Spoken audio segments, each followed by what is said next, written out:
అధ్యక్ష, ఈరోజు పరిశ్రమల మీద, పారిశ్రామిక రంగం పురోగతి మీద శాసనసభ సాక్షిగా జరుగుతున్నటువంటి చర్చ, ఆ చర్చలో పాల్గొన్నటువంటి గౌరవ సభ్యులు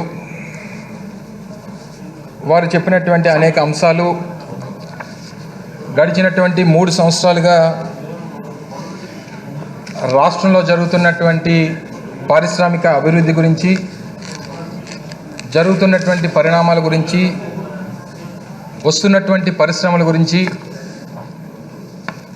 వాటన్నిటిని కూడా చాలా వివరంగా పెద్దలు పార్థసారథి గారు, అబ్బాయి చౌదరి గారు, హఫీజ్ ఖాన్ గారు, ప్రకాష్ రెడ్డి గారు, అలాగే బ్రహ్మనాయుడు గారు అందరూ కూడా చెప్పడం జరిగింది. అధ్యక్ష,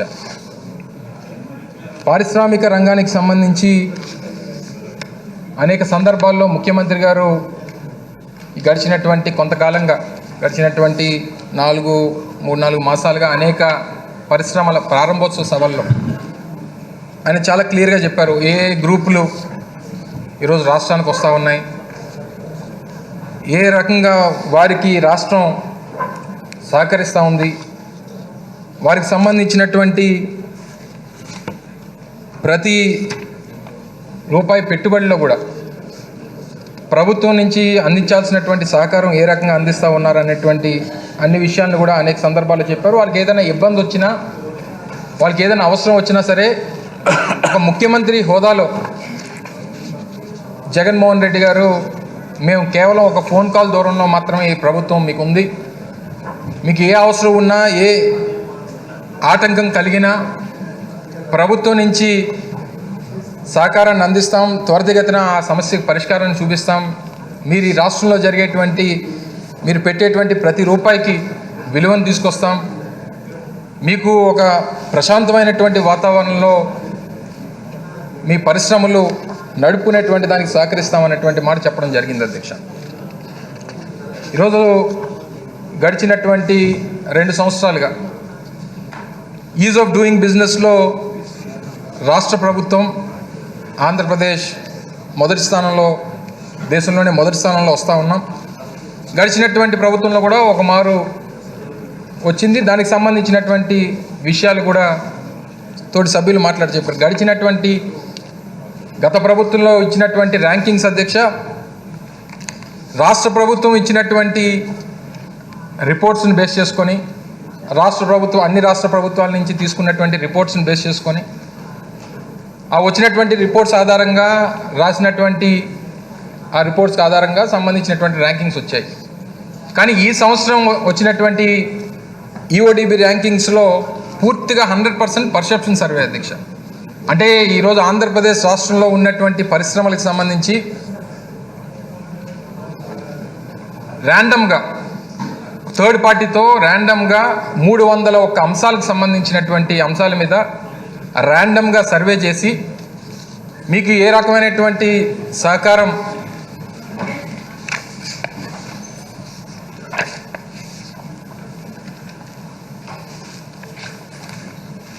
మీకు ఏ రకమైనటువంటి సహకారం రాష్ట్ర ప్రభుత్వం నుంచి అందుతూ ఉందని, లేదా ఏ ఎన్వైర్న్మెంట్ రాష్ట్రంలో పరిశ్రమలు నడుపుకోవడానికి ఏ రకమైనటువంటి ఎన్వైర్న్మెంట్ ఉందన్నటువంటిది, వీటన్నిటినీ కూడా ప్రాతిపదికగా ఇలా 301 అంశాలని ప్రాతిపదికగా తీసుకొని ఇచ్చినటువంటి ర్యాంకింగ్స్లో భారతదేశంలో ఉన్నటువంటి రాష్ట్రాల్లో మొట్టమొదటి స్థానంలో ఆంధ్రప్రదేశ్ ఉందని చెప్పడానికి ఈరోజు గర్వపడతా ఉన్నాం. అధ్యక్ష, ఈరోజు 97.89%తో వచ్చినటువంటి ర్యాంకింగ్స్ ఈరోజు రాష్ట్ర ప్రభుత్వం, గౌరవ ముఖ్యమంత్రి జగన్మోహన్ రెడ్డి గారి నేతృత్వంలో నడుస్తున్నటువంటి ప్రభుత్వం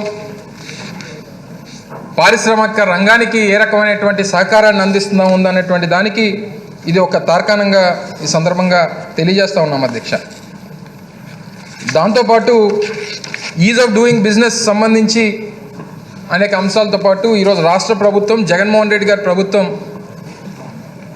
నెంబర్ 1లో ఉంటే, చంద్రబాబు నాయుడు గారి తాలూకా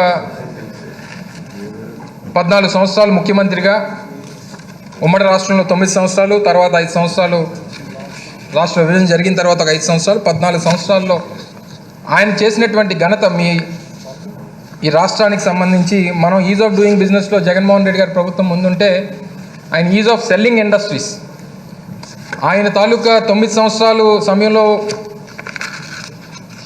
ఇంప్లిమెంటేషన్ సెక్రటేరియట్ అనేటువంటిది ఒక దీన్ని నడిపాడు అధ్యక్ష ఆయన ముఖ్యమంత్రిగా ఉన్నప్పుడు. దానికి సంబంధించినటువంటి ఒక పుస్తకం ఇది. ఆ పుస్తకంలో అచీవ్మెంట్స్ ఫ్రమ్ 1999 టిల్ మార్చ్ 2004 అనేటువంటి ఒక పేజ్ అధ్యక్ష ఇది.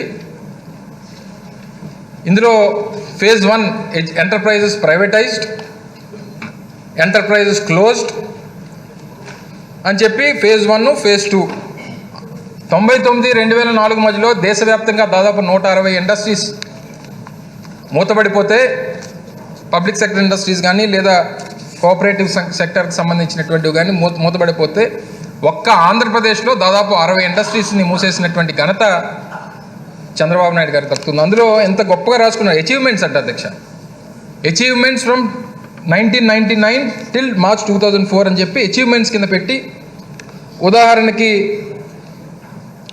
Enterprises gold AP small scale industries development corporation close చేస్తాం, AP textile development corporation, Allwyn watches, Nellore cooperative spinning mill, Chirala cooperative spinning mill, Chilakaluripet cooperative spinning mill, ఇలా చెప్పుకుంటూ పోతే అనేక అంశాలు రివర్స్లో అచీవ్మెంట్, ఇవి అచీవ్మెంట్స్ అంట కదా. ఇది వారు రిలీజ్ చేసినటువంటి పుస్తకం. ఇందులో వారి తాలూకా ముఖారవిందం అందులో కూడా పెట్టారు. తర్వాత వారు అప్పుడు ఉన్నటువంటి ఫైనాన్స్ మినిస్టర్ గారు ఇది ఒక ఇంప్లిమెంటేషన్ సెక్రటేరియట్ అనేటువంటిది ఇవన్నీ కూడా పెట్టి చేయడం జరిగింది అధ్యక్ష. వాస్తవానికి వారు అధికారంలోకి వచ్చినటువంటి రోజు నుంచి తర్వాత జరిగినటువంటి రాజకీయ పరిణామాల్లో రాష్ట్రంలో పారిశ్రామికవేత్తలు వెళ్ళిపోతున్నారని, ఏ పరిశ్రమ ఈ రాష్ట్రానికి రావట్లేదు అనేటువంటి చెప్పేటువంటి ప్రయత్నం కూడా చెప్పి వారి తాలూకా పత్రికలు వారి తాలూకా ఛానల్స్ ద్వారా ఈ రాష్ట్రంలో ఏ పరిశ్రమ రావట్లేదు, ఏ పరిశ్రమ ఇక్కడ పెట్టుబడి పెట్టడానికి ముందుకు రావట్లేదు, ఉన్న పరిశ్రమలు వెళ్ళిపోతున్నాయి అనేటువంటి మాటలు చెప్పేటువంటి కార్యక్రమం చేశారు. వాస్తవానికి ప్రభుత్వానికి సంబంధించి జగన్మోహన్ రెడ్డి గారి తాలూకా ఆలోచన విధానం ఈ రాష్ట్రంలో ఉన్నటువంటి పేదవాడికి మంచి చేయాలని, ఆ పేదవాడి తాలూకా బ్రతుకు తెరువు మార్చాలని, వారిని అప్లిఫ్ట్ చేయాలనేటువంటి ఉద్దేశంతో నవరత్నాల ద్వారా అనేక స్కీమ్స్ని తీసుకొని వచ్చి ఈరోజు గడిచినటువంటి 3.5 సంవత్సరాలుగా అనేక వెల్ఫేర్ స్కీమ్స్ చేపడతా ఉన్నాం. అది మా ఫోకస్. సో ఫోకస్ అనేటువంటి దాని మీద ఉన్నప్పుడు సహజంగా మేము మార్కెట్ చేసేటువంటి పరిస్థితి, మేము పేదవాడిని మార్కెట్ చేయాలనేటువంటి ఆలోచన, పేదవాడి మీద ఇన్వెస్ట్ చేయాలనేటువంటి ఆలోచన ఈరోజు ముఖ్యమంత్రి జగన్మోహన్ రెడ్డి గారు. అందుకే ఈరోజు 1,65,000 కోట్ల రూపాయలు డైరెక్ట్ బెనిఫిషరీ ట్రాన్స్ఫర్ ద్వారా ఈరోజు పేదవాడికి అందించేటువంటి కార్యక్రమం ముఖ్యమంత్రి గారు చేశారు. సో ఈ చేసేటువంటి ఈ ఫోకస్లో ఈ ఇన్వెస్ట్మెంట్స్, ఇండస్ట్రీ యాక్టివిటీ అనేటువంటిది బహుశా పబ్లిసిటీ కాకపోవచ్చు, కానీ గడిచినటువంటి ప్రభుత్వాల కన్నా ఈరోజు రాష్ట్రంలో పారిశ్రామిక అభివృద్ధి ఇన్ స్పైట్ ఆఫ్ కోవిడ్ ప్రపంచవ్యాప్తంగా ఉన్నటువంటి పరిస్థితుల్ని పరిగణలో తీసుకున్న తర్వాత కూడా ఈరోజు ఏ రకమైనటువంటి ఇండస్ట్రియలైజేషన్ అనేటువంటిది ఏ రకమైనటువంటి పరిస్థితుల్లో ఉందో కోవిడ్ వచ్చిన తర్వాత అనేటువంటిది ప్రపంచవ్యాప్తంగా మనం చూసాం. సో చూసినటువంటి క్రమంలో ఈరోజు దాదాపు 99 భారీ పరిశ్రమలు, దాదాపు 46,000 కోట్ల రూపాయలు పెట్టుబడితో గడిచినటువంటి 3 సంవత్సరాల్లో ఈరోజు ఇన్వెస్ట్మెంట్స్ అనేటువంటివి గ్రౌండ్ అయినటువంటి అధ్యక్ష. ఇవి లెక్కలు కాదు, ఇన్వెస్ట్మెంట్స్ అన్నింటిలాగా లెక్కలు కాదు అధ్యక్ష. ఇవి ఆల్రెడీ గ్రౌండ్ అయ్యి ప్రొడక్షన్ అయ్యి ఈరోజు రన్ అవుతున్నటువంటి కంపెనీస్లు లార్జ్ అండ్ మెగా ఇండస్ట్రీస్ సంబంధించి 46,000 కోట్ల రూపాయలు ఇన్వెస్ట్మెంట్స్ అని అధ్యక్ష. లార్జ్ అండ్ మెగాలో ఎంఎస్ఎంఈలకు సంబంధించి దాదాపు 35,000 ఎంఎస్ఎంఈలు 10,000 కోట్ల రూపాయలు పెట్టుబడితో దాదాపు 2,11,374 మందికి ఉద్యోగ అవకాశాలు. ఈరోజు ఇన్ని కార్యక్రమాలు ఇవన్నీ జరుగుతున్నటువంటి క్రమంలో ఇవన్నీ చేస్తూ దీనికి మార్కెటింగో లేక పబ్లిసిటీయో బహుశా చేసుకొని ఉండకపోవచ్చు మేము, కానీ ఒక రాష్ట్ర ప్రభుత్వం ఈ రాష్ట్రానికి ఇండస్ట్రీ రావాలని దేని కోరుకుంటుంది అధ్యక్ష? ఈ రాష్ట్రంలో ఉన్నటువంటి నిరుద్యోగులకు ఉద్యోగ అవకాశాలు వస్తాయని, తద్వారా ఈ రాష్ట్రానికి ఆదాయం పెరుగుతుందన్నటువంటిది ఒకే ఒక్క ఆలోచనతో ఈరోజు రాష్ట్ర ప్రభుత్వం ముందుకెళ్తున్నటువంటి క్రమం. ఈరోజు ఏమనంటే నేనే హైదరాబాద్ని కట్టానంటాడు అధ్యక్ష. ఇది రీసెంట్ టైమ్స్లో మొన్న ఈ అమరావతికి సంబంధించినటువంటి ఒక పుస్తక ఆవిష్కరణ సభలో ఆయన దాదాపు అరగంట సేపు మాట్లాడితే 25 నిమిషాలు హైదరాబాద్ గురించి మాట్లాడాడు.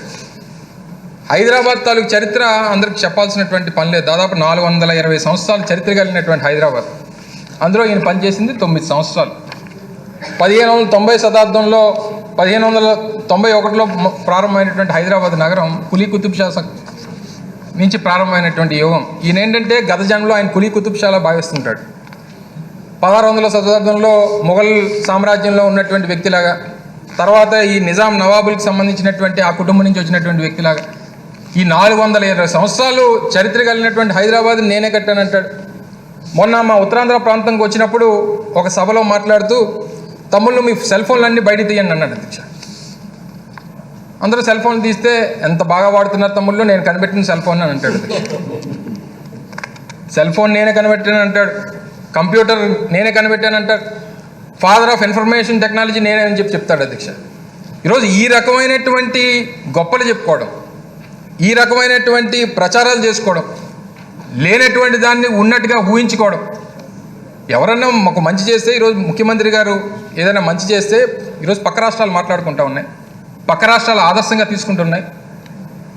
ఈరోజు నాడు నేను అనేటువంటి స్కీము ఈరోజు ప్రధానమంత్రి దేశవ్యాప్తంగా దాన్ని అమలు చేయాలనేటువంటి ఆలోచన చేస్తూ ఉన్నాం. మనం ఏదైనా కార్యక్రమం చేస్తే దాన్ని పక్కన వారు మాట్లాడుకోవాలి, దాన్ని పక్కన వాళ్ళు ఆదర్శంగా తీసుకోవాలి తప్ప మనకు మనం డబ్బు కొట్టుకోవడం అనేటువంటిది ఎక్కడ చూడలేదు అధ్యక్ష.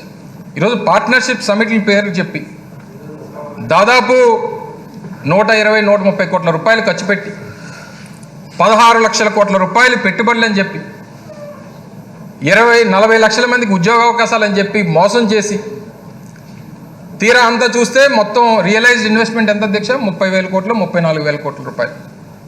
16 లక్షల కోట్ల రూపాయలు ఎక్కడ, 34,000 కోట్ల రూపాయలు ఎక్కడ? కనీసం అంటే 1.2% అనుకోండి. వచ్చినటువంటి ఆ రోజు మేము విశాఖపట్నంలో ఏంటి ఎంతమంది సూట్ వేసుకున్న వాళ్ళు తిరుగుతున్నారని చెప్పి చూసి ఆశ్చర్యపోయాం. సరే, ఒక ఇన్వెస్ట్మెంట్ సమ్మిట్కి ఎవరెవరు పిలుస్తారు ప్రజలు, ఈ ఎంఓయూలు రోజుకి 300 మంది 400 మంది ఈ తిరుపతి దర్శనానికి వెళ్తున్నప్పుడు క్యూలో ఎలా నిలబడతారో ఒకళ్ళు తోసేసుకుంటున్నారు అధ్యక్ష. వెనకాల ఒక సూట్లు ఇచ్చినాడు, అద్దెకి ఒకడు ఉన్నాడు, వేసిన సూట్ వేసుకోవడం, తీసిన ఫోటో తీసుకోవడం. ఎందుకు? ఎవరిని మోసం చేయడానికి. ఈరోజు ఎవరు నువ్వు తీసుకొస్తావనో లేకపోతే నీ మీద ఎవరికి నమ్మకం లేదే. ఎందుకు ఈ రాష్ట్రంలో ఉన్నటువంటి ప్రజల్ని మోసం చేయాలనేటువంటి తాపత్రయం ఎందుకు? ఈ రాష్ట్రంలో ప్రజలకి ఇంటికి ఒక ఉద్యోగం ఇస్తానని చెప్పి మోసం చేసినటువంటి ఈ విషయాలన్నీ తెలుసు కాబట్టే మిమ్మల్ని నిన్న వచ్చి జాబుల గురించి వాటి గురించి గొడవ చేస్తున్నారు. రాష్ట్ర చరిత్రలో అధ్యక్ష, స్వతంత్రం వచ్చిన తర్వాత 75 సంవత్సరాల చరిత్రలో నాకు తెలిసి ఆంధ్రప్రదేశ్ సంబంధించినటువంటి ప్రభుత్వ ఉద్యోగుల సంఖ్య దాదాపు 4 లక్షల మంది ఉంటే, జగన్మోహన్ రెడ్డి గారు ముఖ్యమంత్రి అయిన తర్వాత ఆ ప్రభుత్వ ఉద్యోగాల సంఖ్యని 6 లక్షలకు తీసుకెళ్ళినటువంటి ఘనత ఒక్క జగన్మోహన్ రెడ్డి గారికి దక్కుతుందనేటువంటి విషయాన్ని తెలియజేస్తా ఉన్నాం. 1,30,000 మంది సచివాలయ వ్యవస్థ, ఇది వాలంటీర్లు కాకుండా అధ్యక్ష, వాలంటీర్లు పక్కన పెడదాం, వాలంటీర్లు కాకుండా ప్రభుత్వ ఉద్యోగులుగా 1,30,000 మంది సచివాలయ సిబ్బంది ఈరోజు ఆర్టీసీ నుంచి మర్చి చేసుకున్నటువంటి దాదాపు 40-50 మంది ఆర్టీసీ నుంచి తీసుకొచ్చి మర్చి చేసినటువంటి వారుగా, లేదా ఈరోజు వైద్య రంగానికి సంబంధించి రాష్ట్రంలో ప్రతి ప్రాంతంలో ఉన్నటువంటి ఏ చిన్న స్థాయి పిహెచ్సి దగ్గర నుంచి హాస్పిటల్ వరకు, పెద్ద హాస్పిటల్స్ వరకు రిక్రూట్ చేసుకొని అందులో దాదాపు 40-45 మందిని రిక్రూట్ చేసుకుంటే అందులో 20,000 మంది డైరెక్ట్ ప్రభుత్వ ఎంప్లాయీస్గా తీసుకొని 2 లక్షల మందికి ఈరోజు ప్రభుత్వ ఉద్యోగాలు క్రియేట్ చేసి 4 లక్షల మందితో పాటు మరో 2 లక్షల మంది క్రియేట్ చేసినటువంటి ఘనత ఈ 75 సంవత్సరాల్లో ఒక్క వైఎస్ జగన్మోహన్ రెడ్డి గారికి దక్కుతుందనేటువంటి విషయాన్ని వారు మర్చిపోయి మాట్లాడితే ఎలాగా? దాంతోపాటు ఈరోజు ఎంఎస్ఎంఈల ద్వారా మరో 2,11,000 మందికి, లార్జ్ అండ్ మెగా ఇండస్ట్రీస్ ద్వారా మరో 60-70,000 మందికి, ఈరోజు ఇంకా రానున్నటువంటి ఇన్వెస్ట్మెంట్స్ ఈరోజు ముఖ్యమంత్రి గారు తాలూకా ప్రసంగంలో మరింత వివరంగా, ఎందుకంటే మొదటిసారి ఆయన తాలూకా ఆశీస్సులతో మాట్లాడుతున్నటువంటి సందర్భంలో పరిశ్రమల శాఖ మంత్రిగా ఈ 3 ఏళ్ల కాలంలో రానటువంటి ఇండస్ట్రీస్ సంబంధించినటువంటి అంశాలు కానీ, లేదా రేపు రానటువంటి కాలంలో మన ప్రాంతంలో ఉన్నటువంటి సముద్ర తీరం మీద ఉన్నటువంటి పోర్ట్సు, ఫిషింగ్ హార్బర్స్ డెవలప్మెంట్ ఎప్పుడన్నా అది ఒక వరం అధ్యక్ష. ఈ ఆంధ్రప్రదేశ్ రాష్ట్రానికి 974 కిలోమీటర్ల సముద్ర తీరం అనేటువంటిది ఒక వరం. ఈ రాష్ట్రానికి ప్రకృతి ఇచ్చినటువంటి వరం. అనేక మంది ముఖ్యమంత్రులు, అనేక రాజకీయ పార్టీలు స్వతంత్రం వచ్చిన దగ్గర నుంచి ఈ రాష్ట్రాన్ని పరిపాలన చేశారు. ఉమ్మడి రాష్ట్రంలో కూడా ఈ సముద్ర తీరం మనకు ఉంది. కానీ 4 పోర్ట్లు నూతనంగా నిర్మాణం చేపట్టాలని కానీ, 9 ఫిషింగ్ హార్బర్లు నిర్మాణం చేపట్టాలని కానీ ఏ ఒక్కరికన్నా ఎప్పుడన్నా ఆలోచన వచ్చిందా? ఒక్కసారి ఆలోచన చేయమని చెప్పి కోరుతా ఉన్నా. ఈరోజు దాదాపు 19,000 కోట్ల రూపాయలు కేవలం మ్యారిటైమ్ బోర్డు ద్వారా ఫిషింగ్ హార్బర్సు, పోర్ట్స్ నిర్మాణం చేస్తే తద్వారా పోర్ట్ లెడ్ ఇండస్ట్రీ అనేటువంటిది డెవలప్ అవుతుందనేటువంటి ఉద్దేశంతో ముఖ్యమంత్రి గారు తీసుకున్నటువంటి గొప్ప ఆలోచన ఇది అని చెప్పినటువంటిది కూడా ఈ సందర్భంగా తెలియజేస్తూ ఉన్నాం అధ్యక్ష. దాంతోపాటు ఈరోజు అనేక పాలసీ ఇనిషియేటివ్స్ ఇందాక సోదరులందరూ కూడా మాట్లాడుతూ చెప్పడం జరిగింది. అనేక పాలసీ ఇనిషియేటివ్స్ తీసుకున్నాం. వైఎస్ఆర్ నవోదయం కానీ, లేకపోతే వైఎస్ఆర్ బడుగు వికాసం కానీ, ఇతర అనేక కార్యక్రమాలు. దాంతోపాటు ఈరోజు రేపు రానటువంటి కాలంలో ఈరోజు ఐటీకి సంబంధించిన కూడా గడిచినటువంటి 3 సంవత్సరాల్లో ఐటీ ఏ రకమైనటువంటి పరిస్థితుల్లో వర్క్ ఫ్రమ్ హోమ్ అనేటువంటి దాంతో, లేదా చాలా కంపెనీలు వర్క్ ఫోర్స్ తగ్గించినటువంటి సందర్భంలో కోవిడ్ కారణం చేత ఇవన్నీ చూస్తూ ఉన్నాం. సో ఈ క్రమంలో మనం అధికారంలోకి వచ్చిన తర్వాత దాదాపు 19,983 మందికి ఐటీ ఉద్యోగాలు కూడా కల్పించినటువంటి ఘనత జగన్మోహన్ రెడ్డి గారి ప్రభుత్వం అనేటువంటిది కూడా ఈ సందర్భంగా తెలియజేస్తూ ఉన్నాం. దీంతోపాటు రేపు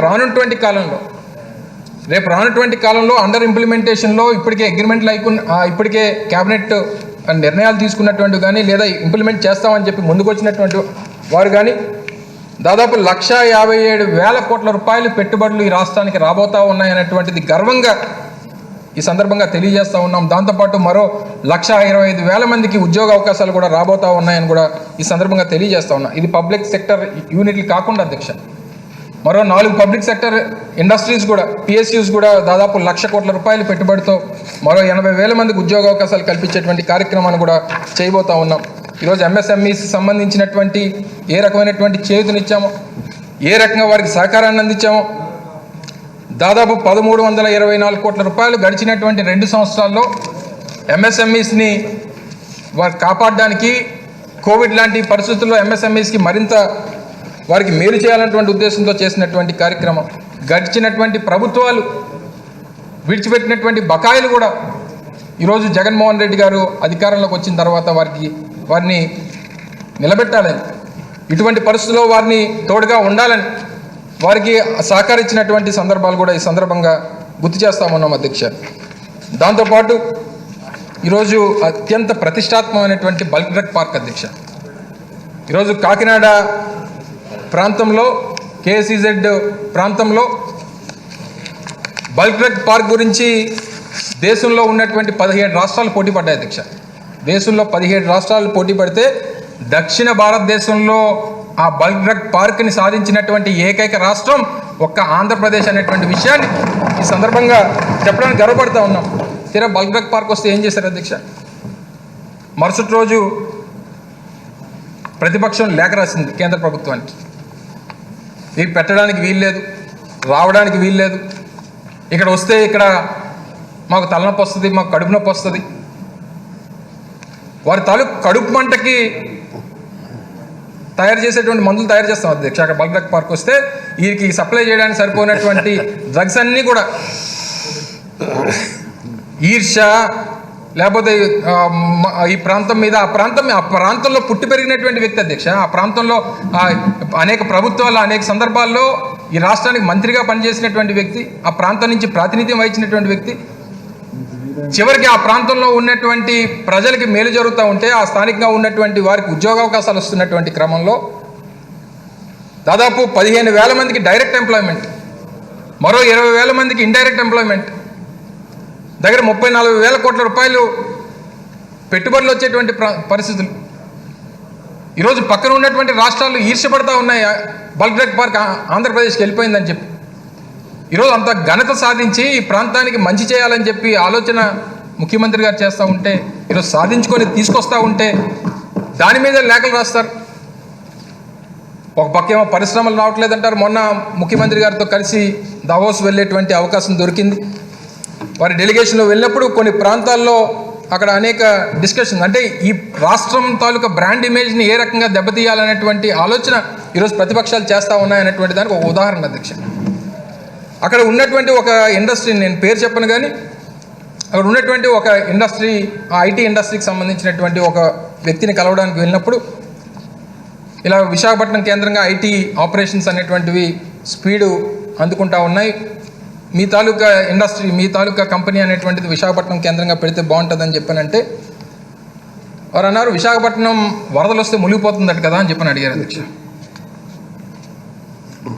విశాఖపట్నంలో సైక్లోన్స్ వస్తాయి, వరదలు ఎప్పుడు వచ్చినటువంటి సందర్భాలు లేవు.